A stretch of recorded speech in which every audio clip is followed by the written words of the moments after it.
Bonjour et bienvenue dans Y a du bruit dans la bobine, un podcast où l'on cause cinéma avec passion, où l'on découvre et redécouvre sans prétention.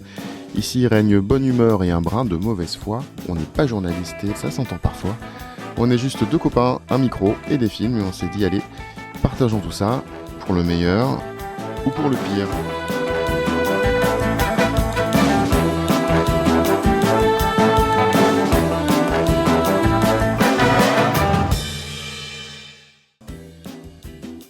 Aujourd'hui, on vous parle de chirurgie, mais pas que.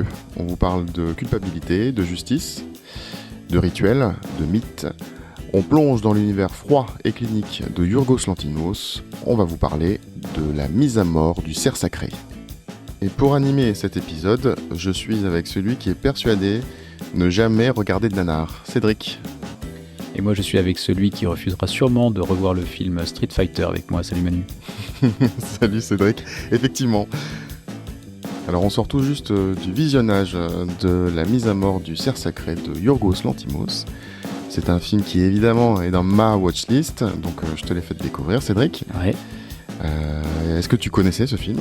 Alors je connaissais ce film parce qu'il avait fait un tollé je crois à Cannes, juste avant sa sortie. Je connais Lanthimos parce que j'avais vu La Favorite et puis Pauvre créature.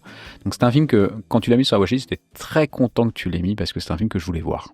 Qu'est-ce que ça raconte, mise à mort du cerf sacré ? Eh ben, figure-toi que ça ne parle pas forcément de cerf, mais ça parle plutôt de Colin Farrell, qui est père de famille, chirurgien, et qui a 2 enfants, et sa femme Nicole Kidman, avec qui il joue à l'anesthésie générale, et qui a il y a un autre garçon qui gravite un peu autour de cette famille-là, dont il s'occupe, on ne sait pas trop qui c'est, et au fur et à mesure, en fait, ce garçon-là va jeter une malédiction à la famille.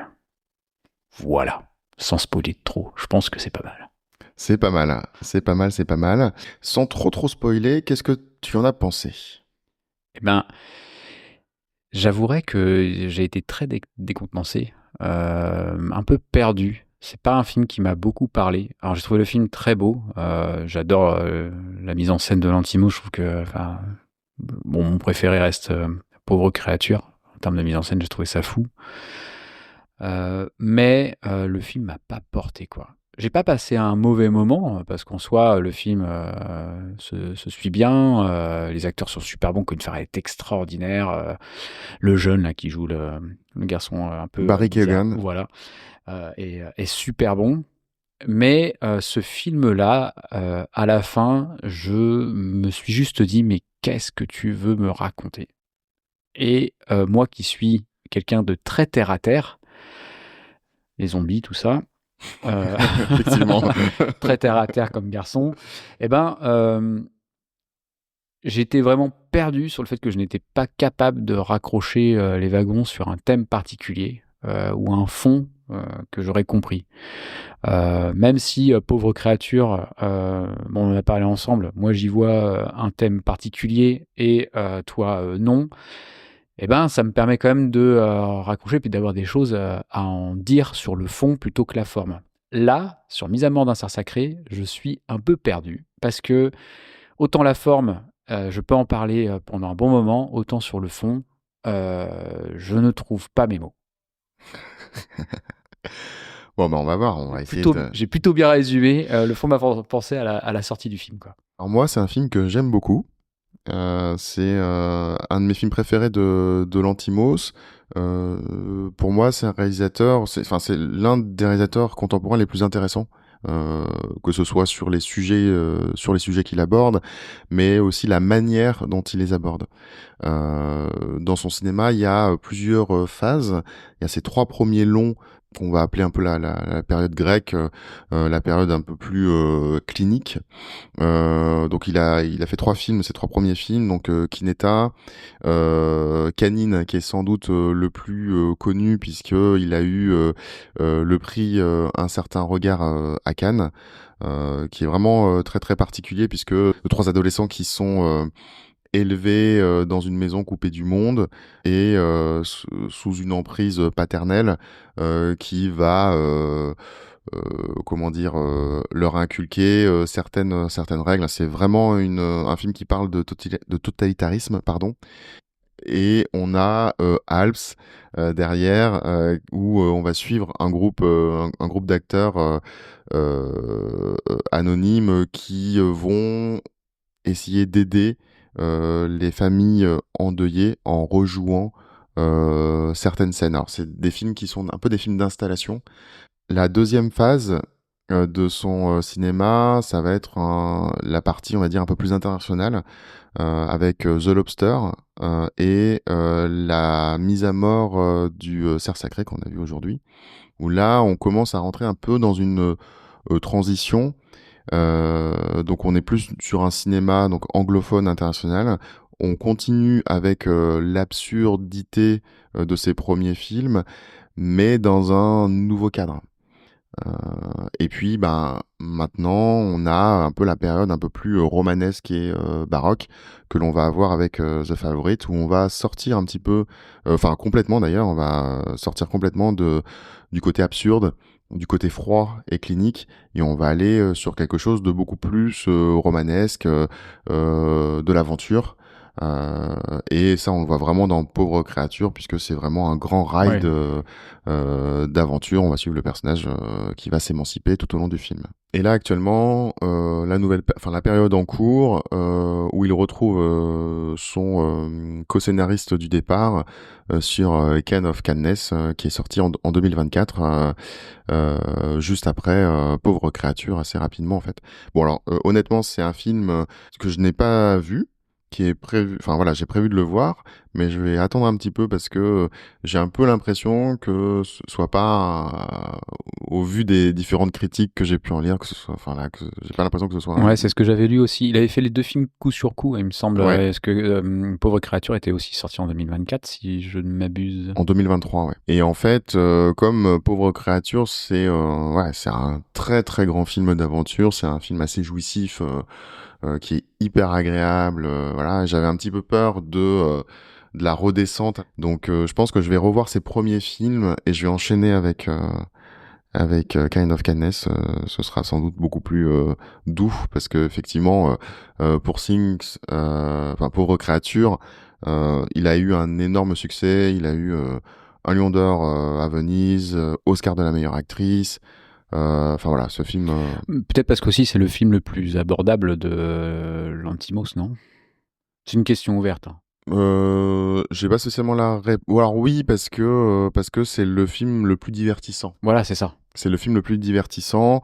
Les thèmes abordés sont effectivement des thèmes, on va dire, actuels.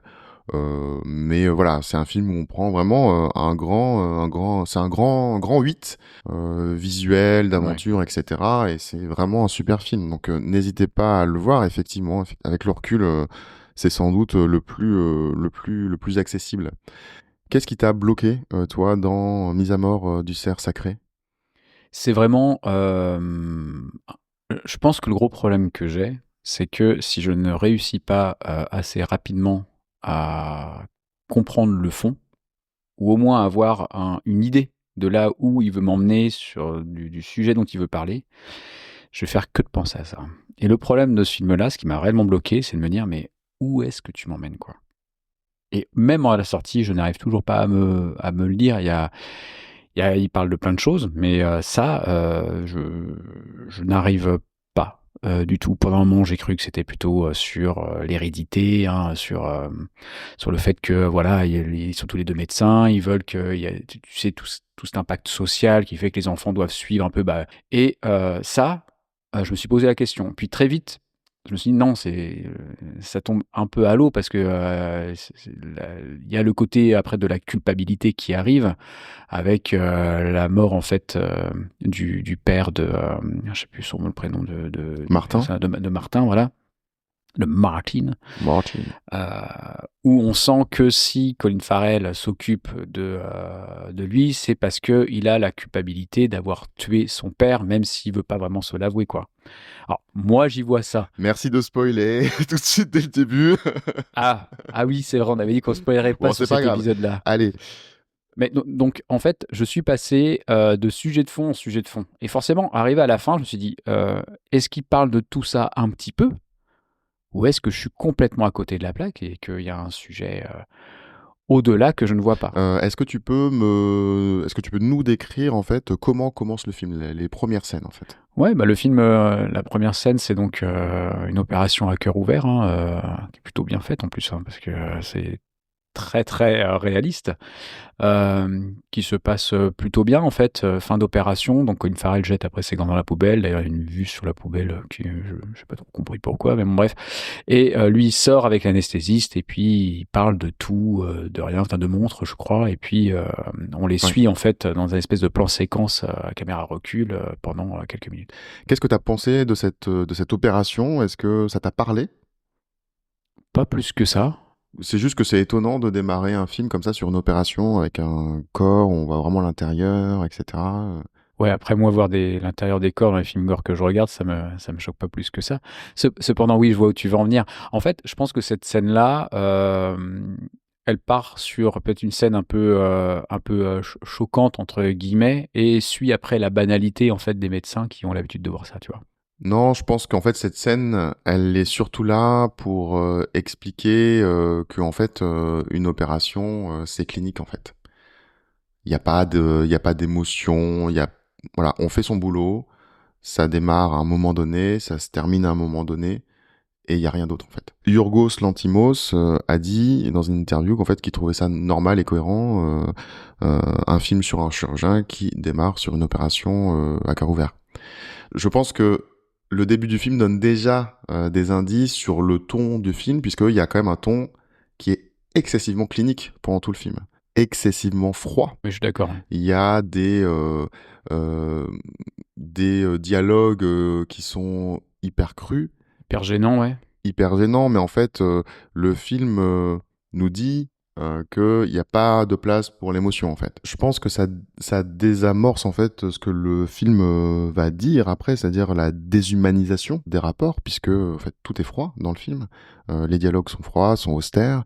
La mise en forme est assez géométrique. Je sais pas si tu l'as vu dans les plans Ouais, si, il y a d'ascenseur, escalators, etc. Il y etc. a des effets de miroir, etc. Tout est très très géométrique, tout est un petit peu désincarné, et même dans les relations humaines. Je pense que ça a participé aussi au fait que tu aies eu peut-être un petit peu de mal à rentrer dedans, parce que il y a plein de dialogues qui sont mais d'une monotonie absolue en fait, hein. Il y a très peu d'émotions, tu ne sais pas si les gens s'aiment vraiment dans ce film-là. T'as un peu l'impression qu'ils sont un peu des robots en fait.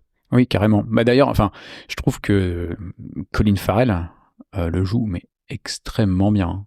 Il est froid du début à la fin. Alors j'aimerais qu'on revienne sur le point Colin Farrell de cet Ah, épisode, parce que j'ai aussi voulu mettre ce film dans la watchlist, parce que j'ai eu une discussion il y a quelques mois déjà, peut-être même quelques années, avec Cédric, sur le fait que Colin Farrell était quand même un excellent comédien, et il m'a envoyé péter en me disant ouais, enfin il a joué 2-3 films bif bof, non, j'ai pas dit ça. et je Tu vois, j'aime bien quand on parle de mauvaise foi dans l'intro du podcast parce que là, on est en plein dedans, vous voyez, mesdames alors, et mais pas du messieurs. tout. Ce que j'ai dit, c'est je trouve que il choisit pas toujours bien ses films. Il a quand même une carrière, je trouve, en dents de scie. Voilà. Alors c'est un comédien qui a énormément joué, et Et pas que des films super bien. parce que tu as vu que les films qui n'étaient pas super bien. Là, en l'occurrence, ce film-là est quand même assez extraordinaire et il le joue dans ce film-là d'une manière Ah, exceptionnelle. mais je ne dis pas le contraire, messieurs. On peut aussi remater Il- Total Recall avec Colin Farrell. On peut remater, si tu veux, Phone Game. On peut remater. Dans Phone Game, il est très bien. C'est pas un film qui est extraordinaire. Et alors? Je veux dire, On peut remater, pareil, c'était quoi dans l'ombre de Marie sur Disney, puis Mary Poppins. Waouh. Oui. Non, après, il a fait des films qui sont super, hein, je ne dis pas. Si on Bon Baiser de Bruges, il est extraordinaire dedans. Mais je trouve que il est pas très constant. Alors, est-ce que tu as revu ton jugement sur Colin Farrell, sur son Mais il n'y a acting? pas de jugement, puisque je t'ai toujours dit que dans certains films, il était très bon et que dans d'autres, je le trouvais plutôt moyen. Mais après, est-ce que c'est lui qui est moyen parce que le film est moyen? C'est peut-être ça aussi. Mais même dans les films moyens, il est moyen, point. Alors sachez, chers auditeurs, qu'il y a volontairement dans la watchlist d'autres films avec Colin Farrell. Mon objectif étant quand même qu'il puisse admettre que c'est un excellent acteur et sans doute le meilleur de sa génération. Mais j'ai pas dit le contraire. Hein. Oh bah si. Bref. T'as mis After Young? Bon, revenons sur la mise en scène. Qu'est-ce que t'as pensé justement de cette mise en scène froide, clinique, etc.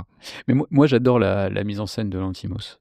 Je trouve que il a des plans, des effets de caméra, le fisheye, ces plans de, c'est limite caméra de sécu dans les coins de pièces et tout. Moi, j'adore comment il filme. On voit, et là, je suis d'accord avec toi, on voit ça dans très très peu de films aujourd'hui. Il y a vraiment une patte en fait, ce mec. Le premier film que moi j'ai vu de lui, c'était La Favorite. Il y en avait déjà pas mal. Dans Pauvre créature, il y en avait à foison. À balle, ouais. Il y en avait à foison aussi. Et tu vois, au tout début du film, donc quand Colin Farrell et puis l'anesthésiste, je sais plus comment il s'appelle, mais sortent du bloc et ce plan. Steven Sortent du bloc et la caméra qui recule en plan séquence, je sais plus, ça dirait 3-4 minutes. La vue, enfin, le plan, il est juste trop dingue. Quand les enfants sont dans la chambre aussi, tous les deux chez eux, il y a cette espèce de plan un peu fisheye en coin de pièce. Alors voilà, il a toujours ce côté de mise en scène que moi j'adore, qui sert énormément en fait. Alors je vais pas dire le propos sur ce film-là parce que je sais pas trop, mais en tout cas parce que je l'ai pas compris. Mais merci de ton honnêteté. mais il a toujours en fait une mise en scène très artistique en fait. Par exemple, sur Pauvre créature, ce que j'avais adoré, c'est que l'aspect fisheye qui est très très présent avec le noir et blanc au tout départ, en fait, quand elle est bébé dans sa tête, voilà, cette mise en scène-là, elle sert le propos, elle sert le film, et il fait ça tout le temps. Moi, j'adore sa façon de réaliser. Donc là, tu as l'impression que cette mise en scène-là, elle sert le propos que tu n'as pas encore perçu, mais tu te doutes que ça serve à quelque chose, quoi. Bah oui, je pense. Enfin, je suppose que tu vas forcément, comme d'habitude, on fait d'habitude demander les scènes qu'on a préférées. Ouais. Et voilà, ce plan de caméra dans l'escalator qui descend là très très très très haut. Enfin, on sait très bien qu'à la fin il va y avoir une chute. C'est obligatoire. Et une espèce de descente, tu vois, vers voilà, la malédiction, le maladie, etc. Je pense que tu touches du doigt quelque chose qui est intéressant. Alors moi, j'ai adoré La Favorite, mais j'ai trouvé que les effets de fisheyes étaient un peu lourds. Ce qui est drôle, hein, c'est que dans Pauvre créature, bon bah, ça part dans tous les sens, mais je trouve que c'est beaucoup plus assumé. Et il y a un parti pris qui est beaucoup plus fun dans le côté conte, en fait. Alors que dans La Favorite, je trouve qu'on frôle peut-être l'effet de style. Je suis assez d'accord avec toi. Alors, je suis pas étonné que tu dises ça quand je sais ce que tu penses de Nosferatu de Robert Egger. Mais il y a des sujets dans ce podcast qui sont redondants et qui reviennent à chaque épisode. Mais en fait, je suis entièrement d'accord avec toi. En fait, dans Pauvre créature, le fisheye, il est surtout utilisé au début, mais parce que c'est la vision d'un enfant. Ouais. Le noir et blanc, la fille mais toujours très basse. Mais même en dehors du fichage, enfin, tous les effets burlesques, romanesques, etc., sont vraiment utilisés pour, comme tu disais tout à l'heure, hein, pour vraiment servir le propos. Ouais. J'ai vraiment l'impression que dans La Favorite, c'est purement de l'effet de style. Ah, regardez comment je fais. Ah, vous allez voir, ça va être un peu chelou de faire une caméra dans l'angle, de filmer. Enfin, voilà. Mais t'aimes pas, toi, quand c'est juste de l'effet de style? Non, parce que j'ai toujours besoin d'un peu de fond et en fait, et c'est ça qui est un petit peu chiant, c'est que j'ai tendance à questionner tout le temps pourquoi. Pourquoi est-ce que ça ressemble terre à ça à terre, Manu. En fait. Et c'est un renversement de situation. Non, mais je comprends. Mais je sais que t'es comme ça parce que, bah voilà, Nosferatu, on n'est pas d'accord tous les deux sur le film. Où toi, tu penses que c'est surtout un film d'effet de style plutôt que que ça sert à un propos, quoi. Non, mais c'est surtout. Mais, bon, on va clôturer Nosferatu, mais Ari Aster, c'est pareil dans ces cas-là. Non? Ari Aster, je pense qu'il faut qu'il règle ses problèmes oedipiens et qu'il nous refasse des films en ayant. Boys of Fred, il y a beaucoup d'effets de style hein, qui ne servent pas forcément le Oui, propos. Mais là on parle de mental dans Boys oui, of c'est Fred. Vrai, t'as raison, on parle de psychanalyse, donc non, moi ça me gêne pas trop en fait. Ok. Tu vois, ça m'aurait gêné que, je dis n'importe quoi, mais que dans Midsommar, il y ait trop d'effets chelous comme il a pu en mettre dans Boys of Fred, parce que ça ne raconte, enfin, ça sert pas le propos. Pourtant, c'est marrant dans Hérédité. Attends, on est en train de faire une émission sur Ari Aster, Mais je pense qu'on en parle dans chaque épisode, donc mais en fait, au bout d'un moment, va vraiment falloir qu'on fasse des épisodes. Hérédité, il n'y en avait pas tant que ça, je pense. Non, il y a des scènes marquantes, des scènes Ouais. chocs, des scènes très esthétiques. Oui. Il y a des morts qui sont très graphiques, mais qui sont plus, j'ai envie de te dire, pour choquer un peu. Oui. Je suis Alors que d'accord. chez l'Antimos, dans La Favorite, en fait, il y a plein d'effets Oui, qui, qui servent qui à servent rien, à à rien, en fait. paraître beau, quoi. Ok, Bon, bon, revenons. revenons non pas à nos moutons, mais à notre fameux cerf sacré. Ah, celle-ci, on va la garder. Euh, Tu parlais de caméras qui étaient un petit peu flottantes et un peu en Ouais, toujours, ouais. hauteur, ouais. Alors, énormément dans ce film-là. Oui, énormément, ouais. Mais est-ce que tu sais Alors, pourquoi? je te laisse me dire ce que toi tu en penses, parce que honnêtement, j'ai cherché pas mal de fois, hein. D'ailleurs, sur la scène dont on a parlé juste avant, sur la montée, plusieurs fois je me suis demandé s'il n'y avait pas un côté plutôt, enfin, tu vas me dire sacré, mais c'est dans le titre du film, mais un plutôt côté religieux, etc., tu vois. Alors, on va plutôt être du côté de la tragédie grecque, en fait. C'est pour ça que ça me parle pas. Voilà. Est-ce que tu connais Iphigénie à Aulis? Non, ça me parle pas du tout. Ok, moi je te pitch très sommairement. Euh, les Grecs veulent faire partir la guerre de Troie, mais il n'y a pas assez de vent pour faire avancer les bateaux. Il y a un devin qui dit au chef de l'armée, si vous voulez faire avancer vos bateaux et potentiellement gagner la guerre, en fait, vous devez sacrifier Iphigénie, votre fille. Non mais attends, en gros, si tu peux comprendre ce film que si tu connais ce... Non, non, Non mais non, parce que mais non, non. c'est clairement la même histoire. Alors, au début, Iphigénie est terrifiée et est en colère. Elle dit non. Et puis, progressivement, en fait, elle va accepter de se sacrifier.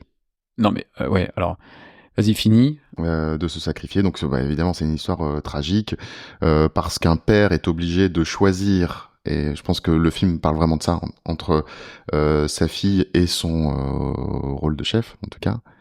Mais en fait, c'est clairement une adaptation. Je veux dire, si on prend Colin Farrell, en fait, il a besoin. Alors, c'est pas tout à fait pareil, c'est pas des bateaux, mais en fait, il a besoin de faire un sacrifice tout simplement pour avancer dans sa vie et arrêter de culpabiliser, en fait. Et bon, sa fille, il l'accepte aussi à un moment donné. Alors, bon, on est parti dans le spoil parce que sinon, Voilà, on dans va tous les pas cas, s'en il faut sortir. qu'on... Mais sa fille accepte. Bon, il finit par sacrifier son fils.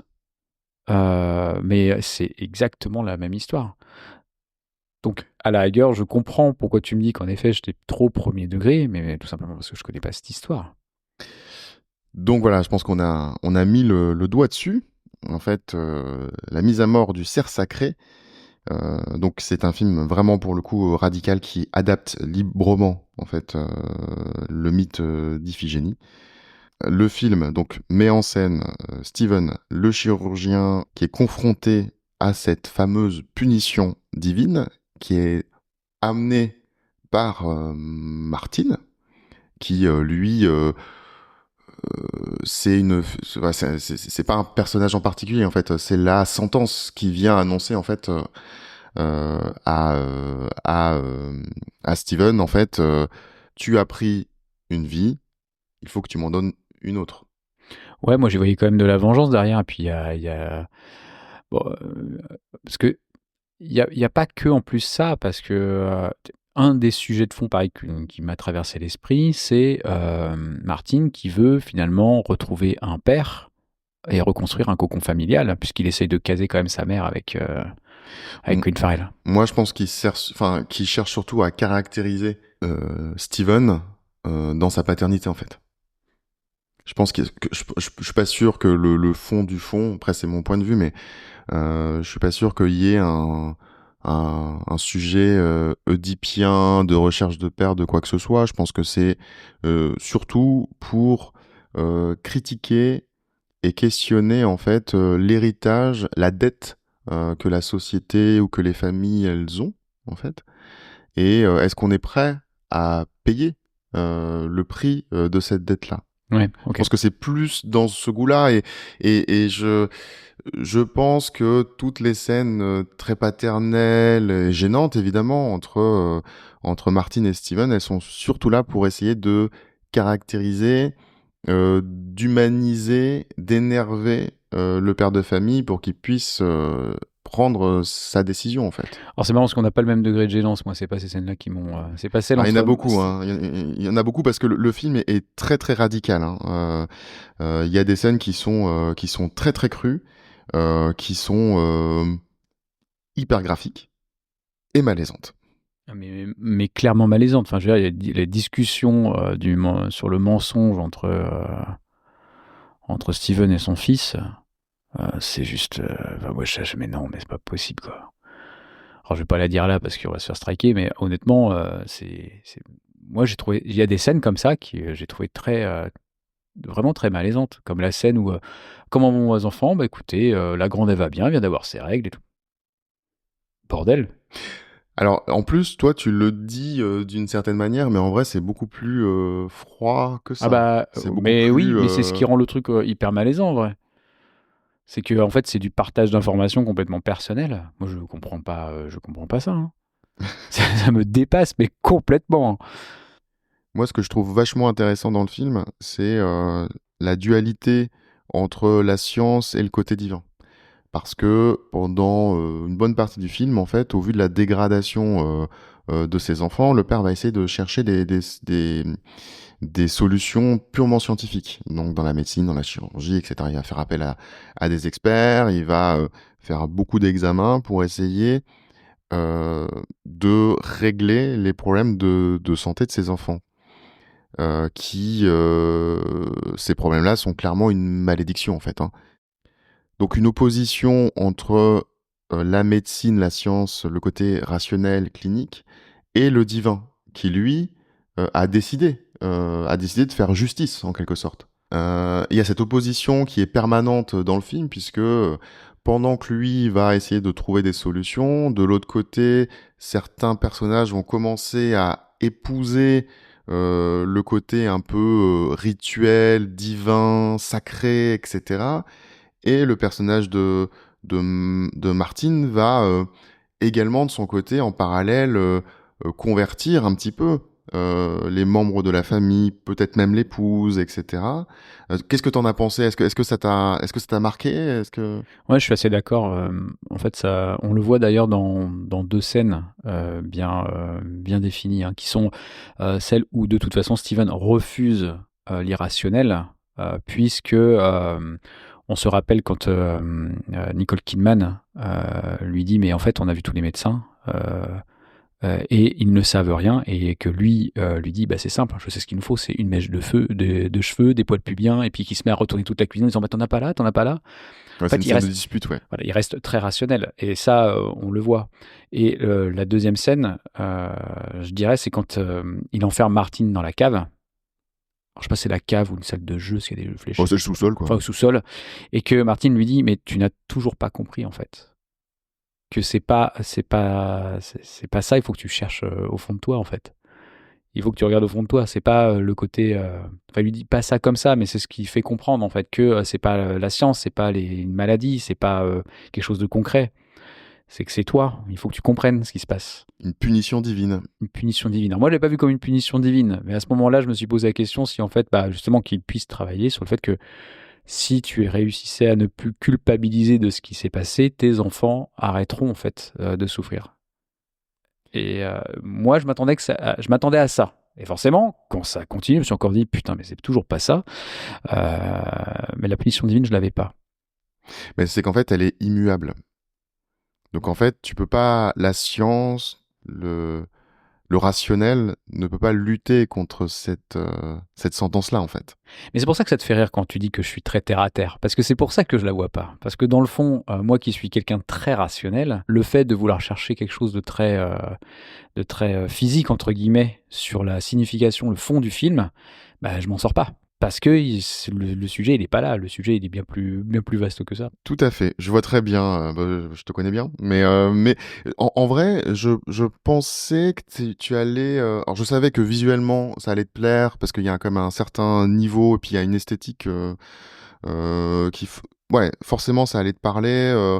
Des cadrages, des plans, même la photographie, enfin la couleur, Ah, c'est c'est magnifique. Hein. super beau. Donc, je savais que j'allais t'attraper avec ça. Après, je me doutais que ça allait être un peu compliqué sur justement sur ce que tu disais, le côté terre à terre, sur la compréhension des enjeux, pas des enjeux simples, mais des enjeux qui sont plutôt en background, etc. Mais je pensais pas que t'allais bloquer à ce point-là devant le film, en fait. Ouais, mais si, pourtant, ça m'a vraiment. Puis, alors, le problème, hein, comme je l'ai dit au tout début, hein, c'est que plus je cherche et moins je trouve, plus ça me saoule. Bah oui, oui, ouais, je t'ai entendu Alors, souffler j'ai 2 ou pas, 3 fois. ouais, alors j'ai pas soufflé tant parce que ça me saoulait ou que c'est parce que je trouvais ça long. Parce qu'en fait, le film dure 1h55, ouais, un peu moins de 2 heures, je crois. J'ai pas vu le temps passer. Hein. Franchement, c'est un film qui se regarde très, très, très bien. Mais j'ai soufflé plutôt sur les scènes de gênance. Ouais. Et il y en a quand même beaucoup. Des fois, je dis, oh putain, c'est pas vrai. Alors justement, pour toi, quelles sont tes scènes, les scènes qui t'ont le plus marqué dans le film? Alors, il y a la scène dont on a parlé tout à l'heure, la discussion de l'aveu hein, de Steven à son fils, de son grand secret, que je ne dirai pas parce que j'ai pas envie d'expliquer. Les gens, s'ils veulent savoir, ils regardent le film. Mais c'est surtout la scène juste avant où il lui dit allez, viens, on va marcher. Alors qu'il ne peut pas, il est paralysé et qu'il le prend comme ça sous les bras et qu'il le fait marcher à côté de lui et les pieds qui traînent et il le laisse tomber sur le sol, mais comme une merde. Comme un pantin, ouais, il Comme est un pantin, et je suis là, je fais, mais désarticulé. à quel moment tu fais ça à ton fils, quoi? Et moi qui suis père, je me disais juste, mais le mec, j'avais juste envie de le frapper, quoi. Tu jettes pas ton gamin comme ça par terre, c'est juste impensable. Alors il y a cette scène-là, moi, qui m'a hérissé les poils très très fort. Et je dirais, l'autre, c'est la chute à la fin de l'escalator. Ouais, elle est hyper graphique en Elle plus, est hein. hyper, hyper graphique. On sent qu'il va se passer quelque chose parce que les skateurs se croisent. En plus, au début, on sait qu'ils descendent, mais à la fin, on ne sait plus s'ils descendent ou s'ils montent. Et maintenant que tu me parles de Divin, je vois parfaitement où ils vont en venir dans cette scène-là. La caméra, ça va de haut, etc., enfin, bref, qui filme la scène en hauteur. Et on voit descendre l'escalator, et à la fin, le gamin qui fait 2-3 pas et qui s'écroule complètement. Et cette scène-là, je me suis dit, bah, ouais, c'est. Et en plus, il me semble qu'il a un pantalon rouge ou un t-shirt Je sais ou rouge plus ou ça. orange. Ah, Alors, peut-être oui. T'as et peut-être du raison. coup, comme tout l'ensemble est relativement gris, blanc, très clinique, ça fait vraiment une espèce de tache en fait, presque. Ouais, c'est vrai, ouais. En tout cas, il y a un contraste de couleurs qui est assez fort, je trouve, sur ce. Ouais, je suis d'accord. Bah, je crois que la salle est en plus. Enfin, tu parles de gris, mais même un peu vert. Hein, c'est Ouais, un peu ouais, verdâtre. ouais. Hein. Mais voilà, moi, c'est vraiment les deux, les deux scénarios. Il y en a plein d'autres, hein, des scènes qui m'ont un peu choqué. Mais ces deux scènes-là m'ont marqué particulièrement. Ouais. Et toi, du coup, Il y en dis-moi. a plein. Il y a Bah oui, plein de scènes mais tu m'étonnes, marquantes il y en a tout le temps. dans le film. Déjà, moi, le démarrage, la toute première scène qui est assez réaliste, donc ce dont tu parlais tout à l'heure, la scène d'opération. Ouais. Donc le film commence par cette scène-là.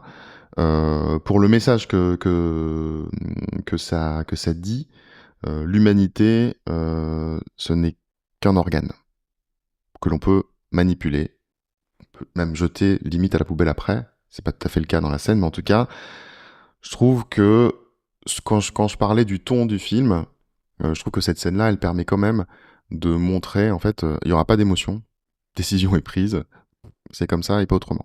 Ouais, moi j'ai pas vu d'émotion enfin, le côté Il n'y a d'émotion, pas je d'émotion dans le comprends. film, Ouais, mais en très fait, peu. cette scène-là, ce que je veux dire, c'est que toi tu l'as vu comme ça, moi j'avais pas eu cette interprétation-là. Moi j'ai juste vu la banalité du corps et de la vie pour les gens qui font ça au quotidien. Alors là où tu as raison, c'est justement la banalité du corps et de la vie, mais en général.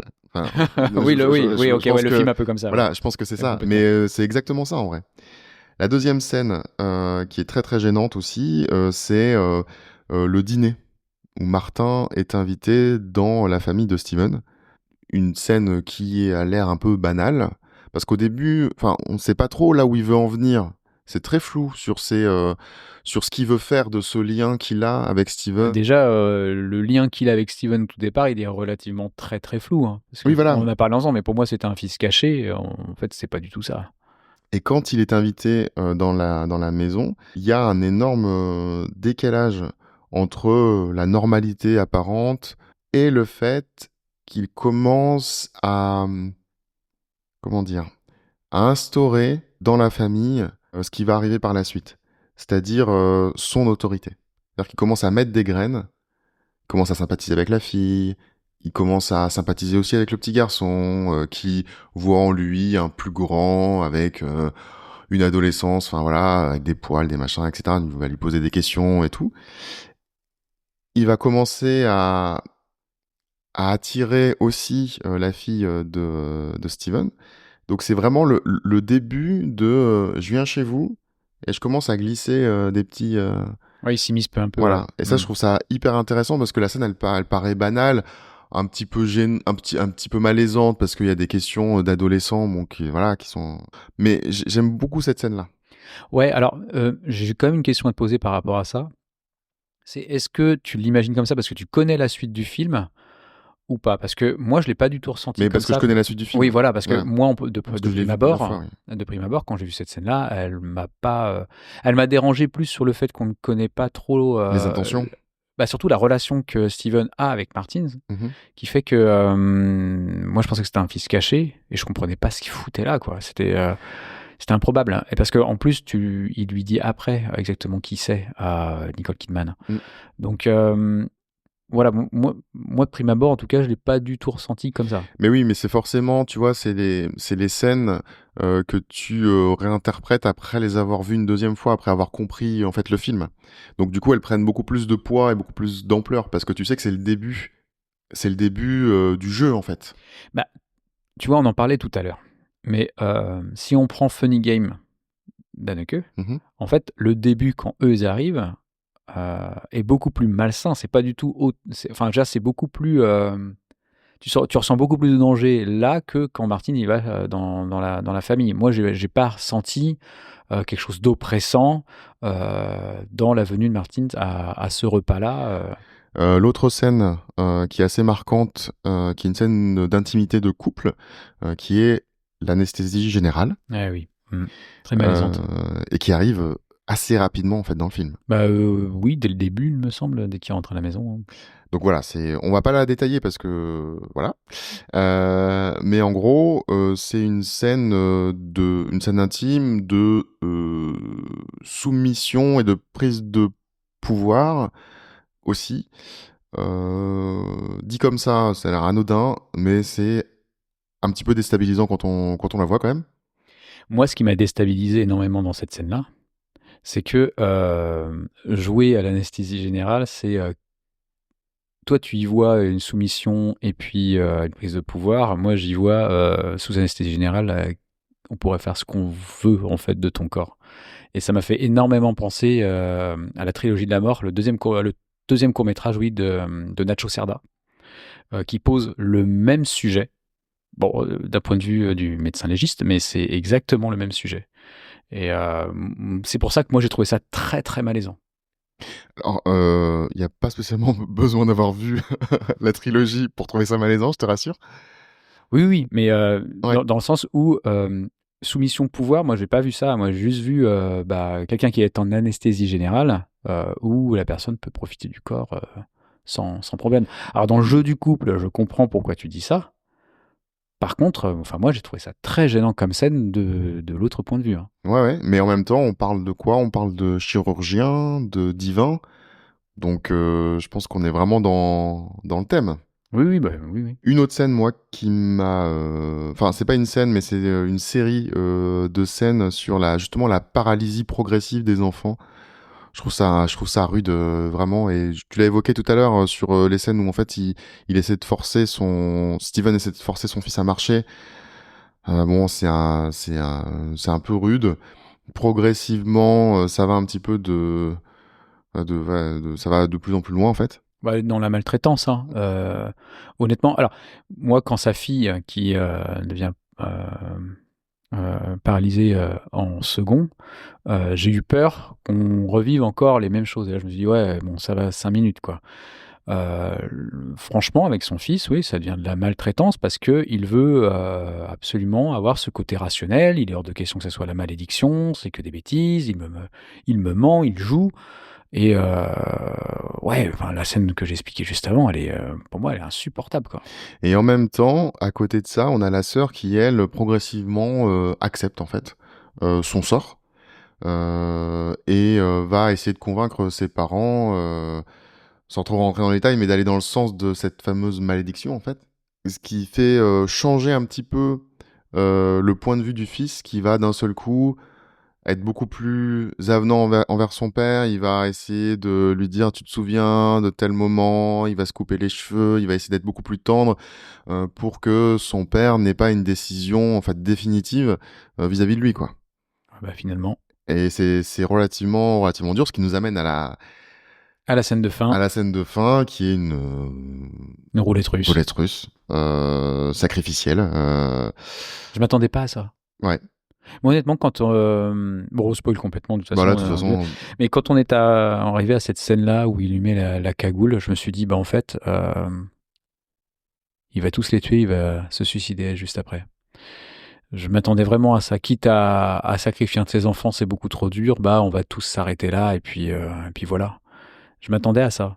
Mais pas à ce qu'il mette la cagoule, il se mette à tourner dans son salon avec son fusil, et puis bah, s'arrêter, et puis tirer.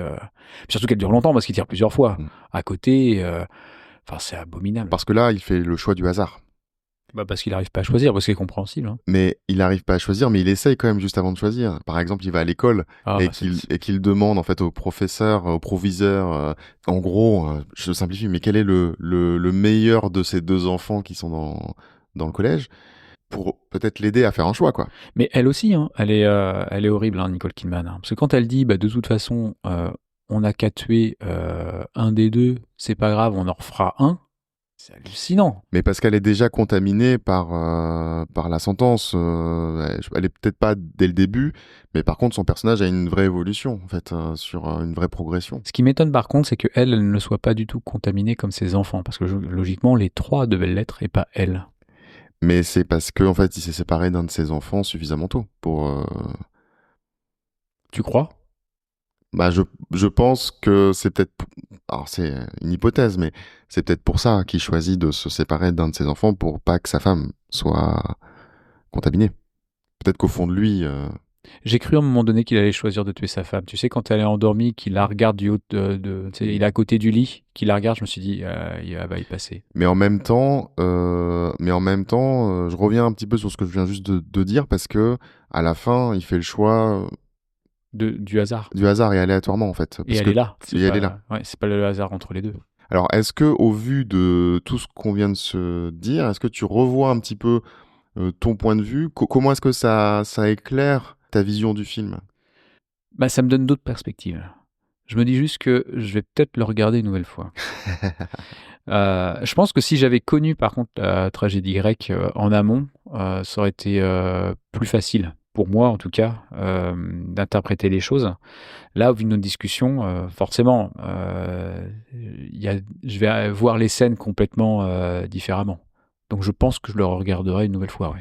Alors, tu vois, la différence entre toi et moi, c'est que moi, je connaissais pas cette tragédie. Enfin, je la connaissais de nom voilà, dans le théâtre et tout ça, mais je la connaissais pas dans le détail. Et j'avais lu que c'était basé sur une tragédie grecque. En fait, moi, j'étais parti du principe que le film était un peu comme une tragédie grecque. Donc moi, ça m'a pas gêné de pas la connaître dans le détail. Mais c'est juste parce que moi, j'ai une appétence envers ce genre de film-là qui... Très théâtral. ouais, ou tout simplement qui ne délivre pas particulièrement le fond de la manière la plus évidente, en fait. Alors c'est pas forcément que ça soit délivré de manière évidente. Si c'est réfléchi et qu'il faut le deviner, ça me gêne pas. Du moment qu'il y a un moment donné où j'ai une ligne directrice. Tu vois, on parlait de pauvres créatures, on n'a pas abordé le thème de la même façon. On a Oui, discuté. mais par contre, comment dire, le film était au clair sur ce que c'est, sur ce qu'il est Tout dès à le fait. début. C'est un conte. Donc, dans tous les cas, tu pars du principe que, Voilà. voilà. Mais là, je pense que c'est vraiment le fait d'avoir été baladé, de ne pas réussir à me raccrocher à une branche. Mais c'est quand même vachement bien d'être baladé quand même. Ouais, c'est super cool. Mais je pense que c'est aussi mon côté où, ouais, rationnel, où j'ai besoin, dans un film, de me dire... En fait, soit je regarde un film où je sais... bon, on va prendre... ça n'a rien à voir. Hein. Mais si je prends un actionneur pur et dur, il n'y a pas de fond, je regarde que la forme, et ça me va, tu vois. Parce que je sais que je regarde que ça. Euh, Tu vas te marrer, je me suis rematé The Expendable hier. Bon, il n'y a aucun fond, mais la forme, moi, me fait marrer. Je crois que des fois, il faudrait t'enlever ta télécommande, la cacher en fait. Mais là, je sais qu'il y a du fond. Parce que je connais l'Antimos. Et je Ouais, sais mais que derrière, voilà. il y a forcément un propos. C'est pas... Et de me dire, putain, je ne réussis pas à trouver ce qu'il veut essayer de me dire, ça me frustre Ouais, beaucoup. je Et comprends. du coup, ça m'a fait tout le film. Ouais, non, mais je comprends. Et puis, je pense qu'à partir du moment où t'es rentré dans un truc, ou dans un truc où je ne comprends pas, tu vas passer ton temps à chercher, et en fait, tu vas t'enliser. Et tu vas peut-être Exactement. refermer des portes qui te seraient parues peut-être Plus beaucoup plus évidente. évidentes. Ouais, je suis d'accord. Euh, Et puis en plus, sachant que tu vas devoir en parler après. Donc je pense que c'est complètement différent de voir un film en mode décontracté sans avoir d'objectif d'en causer après, quoi. Bah, c'est ce que je t'ai dit. Quand je suis sorti du film, je me suis dit, waouh, tu vas me poser des questions. Là, je t'avouerai que je suis complètement perdu sur le fond, pas sur la forme. Je ne sais pas ce que je vais dire. Mais d'un côté, c'est ultra intéressant parce que sur Aftersun, qui a un fond très fort, on a eu plein de choses à dire parce qu'on était plutôt d'accord en plus. Là, le fait que je n'avais pas tant de choses à dire sur le fond, bah, ça a ouvert des discussions Mm. plus profondes que si on avait eu toutes les billes dès le départ, je pense. Du coup, La mise à mort du cerf sacré est un film politique parce qu'il confronte l'individu au pouvoir de la dette morale. Ouais, ok. Alors je vais te donner quelques pistes de réflexion pour le jour où tu vas décider de le revoir, des questions. Et tu pourras peut-être me répondre, on pourra faire un numéro 2, mais Je vais faire une thèse. tu feras une thèse. Est-ce que la justice est mathématique, symbolique ou divine? Ah, c'est intéressant ça. La responsabilité, un chirurgien peut-il réparer par la peine? Est-ce qu'une vie en vaut une autre? Parce que c'est clairement le dilemme Ouais, oui, qu'il oui. a. Et la famille est-elle une cellule de solidarité ou un terrain sacrificiel? Ouais, c'est intéressant ça. La loi, je vais terminer par la loi. Quand l'institution échoue, une autre institution s'impose. Divine, peut-être. Ce qui serait intéressant, c'est de refaire ce podcast-là une fois que j'aurai revu le film une deuxième fois avec ces questions-là. Mais On carrément. verra. Bon, on va clôturer avec le presque mot de la fin, Cédric. Ouais. Comme c'est moi qui présente, la règle, elle est simple, hein, je dois me taire pendant la sentence. Alors en résumé, Cédric, est-ce que tu recommanderais ce film? Alors oui, mais pas à tout le monde. En vrai, je trouve que le film, il se regarde super bien. Hein. Je me suis pas du tout ennuyé. C'est beau. Quand on aime l'Antimos, ça reste un film qui est dans sa vibe. La patte du réalisateur, elle est là. Moi, j'ai vraiment adoré. Après, je pense que c'est un film, tu l'as dit, qui est difficile d'accès. C'est-à-dire que je reste persuadé que quelqu'un qui n'a pas l'habitude de ce genre de film le regarde, il va trouver ça, mais nul à chier. Honnêtement. Hein. Je, je pense. Ah, Manu, il hausse les sourcils, il se dit, putain, il est dur le mec. Non, mais honnêtement, je pense que c'est un film qui est pas forcément facile à regarder. Et moi, je le recommande. Je le recommanderais ce film quand même. Mais je pense qu'il est pas fait pour tout le monde. Voilà. T'es pas prêt pour les prochains films. Eh ben, on verra bien. Le film est dispo en VOD sur toutes les plateformes, mais également en DVD si jamais ça vous a donné envie.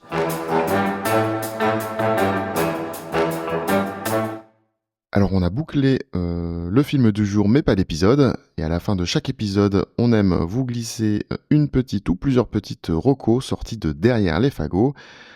Cette semaine, Cédric, est-ce que tu as des recos? Alors oui, j'en ai une parce que vu qu'on a échangé sur Colin Farrell et apparemment mon désamour pour Colin Farrell, je vais C'est honteux. recommander de voir un film avec cet acteur Oh, pour faire plaisir à Manu et parce que c'est un super film. C'est Bon baiser de Bruges, qui est vraiment voilà, un film super cool, qui est très drôle, une mise en scène qui est fabuleuse. Moi, tu m'avais conseillé de le regarder. Je n'étais pas super emballé. Et à la fin du film, j'ai fait putain, mais c'est génial. Donc regardez Bon baiser de Bruges. Je crois qu'il est dispo sur Canal. Il doit être dispo aussi en VOD, puis le retrouver bien sûr en DVD et Blu-ray. alors c'est marrant que tu parles de Bon baiser de Bruges, puisque dans la watchlist, on a les Banshees d'Inisherin, avec les mêmes comédiens de Bon baiser de Bruges et, devine qui en complément? Brad Pitt. Barry Keoghan. D'accord, ok. Ouais, ça va Donc, être bien ça. non, ça va être super. Voilà, c'est tout pour cet épisode de Y'a du bruit dans la bobine. On espère que vous avez pris autant de plaisir à l'écouter que nous à l'enregistrer. Merci à toi, Cédric. Merci Manu. Retrouvez-nous sur votre plateforme préférée. Mettez-nous des étoiles, des cœurs, des pouces ou même des bois de serre si ça vous chante. Parlez-en à vos potes, votre famille, vos collègues ou même peut-être votre chat. Qui sait? On se retrouve très vite pour un nouvel épisode. Allez, salut! Ciao.